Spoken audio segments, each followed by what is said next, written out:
નમસ્કાર દર્શક મિત્રો, હું છું રૂપલ લુણેચિયા. સંપૂર્ણ ન્યૂઝમાં આપનું સ્વાગત છે.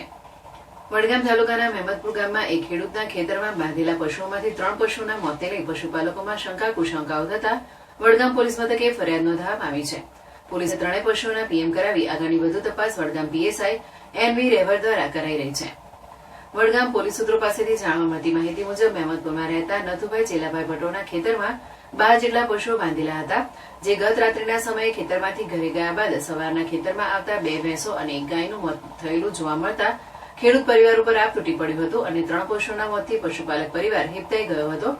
જેમાં 3 પશુઓને કોઈક દ્વારા ચારામાં ઝેરી દવા ખવડાવીને મોત નિપજાવ્યું હોવાની શંકાને લઈને નથુભાઈ ચેલાભાઈ ભટ્ટો દ્વારા વડગામ પોલીસ મથકે ફરિયાદ કરાતા પોલીસ દ્વારા ડોક્ટર પાસે પોસ્ટમોર્ટમ કરાવીને સચોટ તપાસ હાથ ધરી છે. જેમાં પીએમ રિપોર્ટ આવ્યા બાદ 3 પશુઓના મોતનું સાચું કારણ જાણવા મળે તેવી આશા વ્યક્ત કરાય છે. હાલમાં તો પશુઓના મોતને લઈ લોકોમાં તેમજ ખેડૂત પરિવાર દ્વારા અનેક તર્ક વિતર્કો થઈ રહ્યા છે. પોલીસ દ્વારા સચોટ કારણ જાણવા માટે ઝીણવટભરી તપાસ હાથ ધરી હોવાનું વડગામ પીએસઆઈએ જણાવ્યું હતું.